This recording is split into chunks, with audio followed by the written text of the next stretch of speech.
Good evening, News Center Maine meteorologist Jason Knapp. I almost forgot my name, Dana. And this is News Center Maine meteorologist Dana Osgood.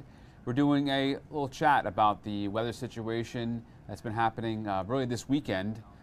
The lead up to that. Let me mute this because I'm following along on the app. You can follow along on the News Center Maine app if you're following on watching on YouTube. I believe we're live on YouTube. We're live on Facebook. And I think those two are the ones that were live. So if you have questions, I'm going to try and read them here. But I want to get to the weather. I want to get to Dana. If you don't know, just joined us. What is it? How long? 2 weeks now? Is it? Yeah, about 2-3 weeks ago. I started at the very end of June. Okay, so end of June. So hopefully your arrival would turn the weather pattern. Although it's gotten worse. So I don't know, Dana. We did have some tornado warnings today. Those were in New Hampshire and Massachusetts.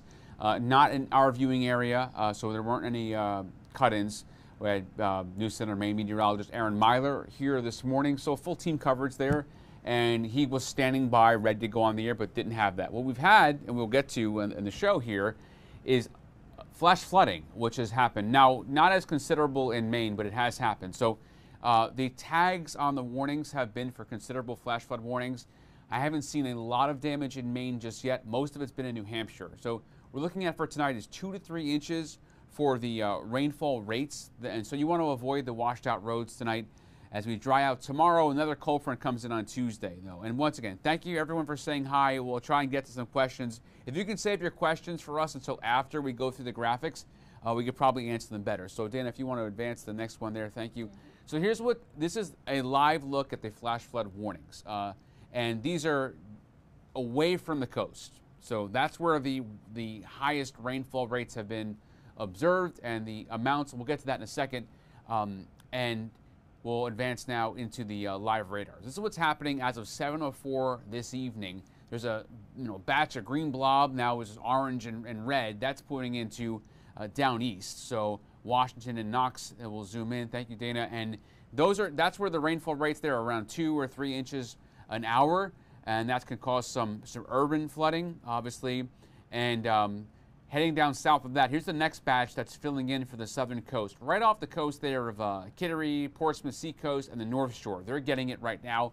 Lightning bolts are fading away. So that's where we have batch number 2, but it also extends down to Long Island and down towards Rhode Island.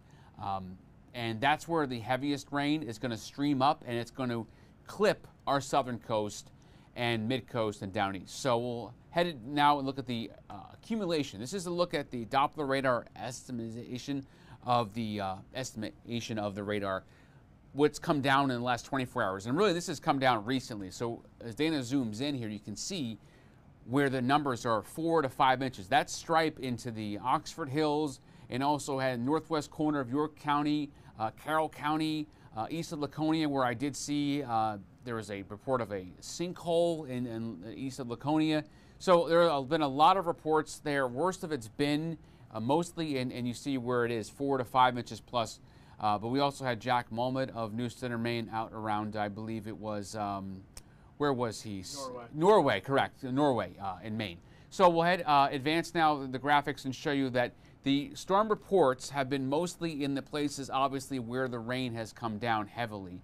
And there are 46 storm reports, 24 of those flash floods, 5 of those in the heavy rain, 5 to 11, and some thunderstorm wind damage. This is also an area that did get in on the situation of, yes, there were tornado warnings, no confirmed tornadoes that I saw reports of. So we'll head now to show you into the comfort factor. So what this map shows the dew point, and everyone around here is familiar with this. So anything in the red's about 70 plus, and I did a little analogy. I talked to Dana earlier behind the scenes about this. So you think about like the atmosphere, and Sam, if you want to, you can drop the camera down if you'd like. If not, no big deal. So I don't have a glass of water here, but if I had a glass of water, think about the atmosphere like a column of air, like a glass of water. So even in the summertime, there are ice crystals in the atmosphere. So like ice cubes that are on the top of your glass of water in the summertime.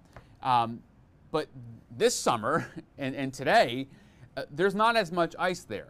The column of air, or that glass of water, is so warm, and you can feel it when you walk out. Now this is, you can only feel what's happening at the ground level, right? Exactly. But what's happening is there's so much warm air in that column that's going up. It's melting the ice crystals where there would be snow. Even in the summertime, it can snow in higher elevations, correct? But this column is so warm that the ice crystals are being melted, and you have so much, it's called available water in the atmosphere, and there's so much that's coming down because we're tapping into places that would normally have ice crystals, where you wouldn't get, obviously, rain, you'd get ice crystals. You actually have, so think about the glass of water that has got ice in the top of your ice cubes, but really, this glass of water today, I don't have a glass of water here, but it's got very little ice and a lot of warm conditions. I don't know if you want to elaborate on that. It's much more indicative of the deep south. Yes. Kind of what we're seeing here. So that's why we just have so much water in the atmosphere that every time it rains, it seems like it rains a lot. Right. So it feels a lot like my last job in South Louisiana. So shout out to my friends down there in the Gulf Coast. That's what, and this humidity hasn't broken. It's been like this now for weeks. So we've just been accumulating all of that moisture. So now we'll advance over to the rainfall outlook. Now I want to show you this because this is new. This is a new graphic. Just came in actually while I was live on the air at 6:30 or 6:25ish. We've been cut out of the significant threat. Now this is just the North Shore, heading down to Boston, heading down to the South Shore of Boston, into Rhode Island. So we're still in the slight risk, but we're no longer in a significant threat for excessive rainfall. So that's good news. We've been trimmed out of that. And now we'll advance over to what's going on. There's a front to our west. That's the trigger mechanism. Because Dana, is a meteorologist, went to school at Penn State University. She'll tell you that you can have a lot of instability in the atmosphere. You can have the powder keg, of moisture, but we got to tap that moisture. We got the trigger mechanism. So that's right now the front that's come through. There's also a vortex, as we call it, in the atmosphere that came through in the mid levels that kind of triggered this. But the front is another part of that equation. So we'll advance now. And by the way, we're also, this is very basic meteorology, 100. We're in the warm sector. Anytime you're the warm fronts north of you and the cold fronts south and west of you, you're in the warm sector. Now behind that, there's dry air coming in to the Ohio Valley. And that's where we're going to be tomorrow, behind that front. So we'll advance to the hour by hour. Probably been waiting to see the hour by hour as we get through tonight. Dana, why don't you walk us through the hour by hour? Yeah, so kind of something when you're in the warm sector, one of the main ideas with that is a more southerly flow.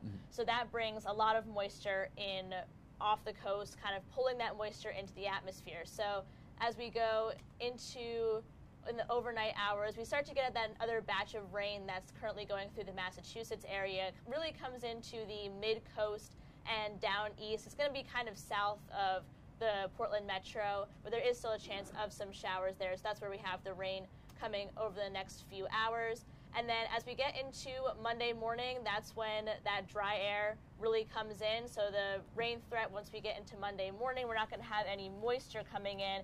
After that, it's just higher rivers and kind of the damage that we've seen from the rain over the past few hours.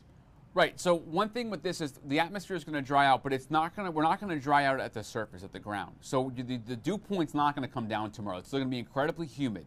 Okay, we're not getting that, but we are going to get the sun to come out, and we are going to dry out. But yes, as Dana mentioned, the runoff then begins, rivers, streams. So that's why the flood threat's not over.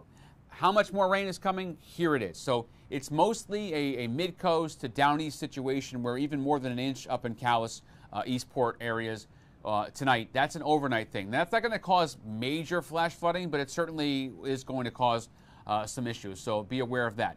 As far as everyone asking me, the number one question on my Facebook page has been, when is this humidity going down? Well, there are indications that we'll get a drop late Monday, and then it goes right back up Tuesday, and then a drop on Wednesday, and then it goes right back up Thursday. So I don't expect this to be a 50-degree dew point that's going to last for 5 days, but there are some indications maybe towards the weekend, as you see there at 3 o'clock Saturday, that the actual dew point, that's the measure of moisture in the atmosphere at the ground level, starts to go down. So we'll take a look now at the marine forecast. It went out of the south for tomorrow, so that gives the indication still have the moisture coming in. Small craft up until 8 o'clock for the mariners, 4 to 5 feet, which is really about the highest amount of seas we've had in a while. And the next 3 days, tomorrow we dry out. clouds early, sun late. And then some late thunder Tuesday. Dana and I were talking about a cold front that's on the way here. There's a little severe threat I'll look at after this for Tuesday. Not as widespread as this. And then Wednesday, some more scattered thunderstorms lingering, especially early in the day. And then those clear out later in the day. And the forecast will do inland first. And 80s, this is still going to be summer. I don't expect us to see a big cool down in the next 7 days. Certainly opportunities for rain. And same thing at the coast. Although I think we're a little bit drier on Monday. Tomorrow inland I could see a pop-up shower, but we become sunny. And then we'll advance one more and do the socials. And then Dana, you have social media too. If you want to just voice over yours, what socials do you have? You have Twitter, right? Yeah, my Twitter account is the main one. It's just my name and then WX. Okay. I've been giving a couple updates just about the flash flooding today. Okay. So just to give you more of an introduction, now we've gone over the forecast. I'll look up some questions here. Where are you from? Where did you go to school? If you want to, tell whoever's watching. Yeah. Yeah, of course. So if you don't know me, my name's Dana Osgood. I grew up outside of the New York City metro area, right near New Jersey. And then I went to school at Penn State for meteorology for 4 years, which was a great experience. Absolutely loved Penn State. And now I'm here. This is my first job in the industry. Very exciting. Yeah, awesome. All right, great. I'm going to answer some questions now. We're talking about some stuff here on the Facebook. We're obviously, thrilled to have Dana on board on the team. I mean, I'm still new here. I mean, so you're just a little bit newer than me. It looks like the reports are coming in up around Jack was. That's where the worst of the flooding was, up around the Norway area, from what I'm seeing. And thank you everyone for the reports that come in. Really appreciate you putting those here in the chat or on my Facebook page or the email or a News Center main app. I know there was a picture of the monitor up earlier. That was just us introducing everything. Thank you so much, everyone, for saying hi and for putting that in. Old Town, raining, Gorham, everyone's town, South China, Lincoln. I will not be eating pizza today. Thank you so much. I'm taking a one-day break from pizza. I'm going to try. And that's pretty much it. So everyone, I just want to thank you for being here. We'll begin to wrap things up. Tonight at 11 o'clock, I'm going to have new information. Also going to have a blog up. One thing we didn't touch on tonight is the ground level smoke coming in tomorrow from New York. It's a western wildfire. The last few events we've had with the smoke, Dana, has been an eastern Canada, Quebec area smoke. Exactly. This is going to be coming in from western Canada, okay?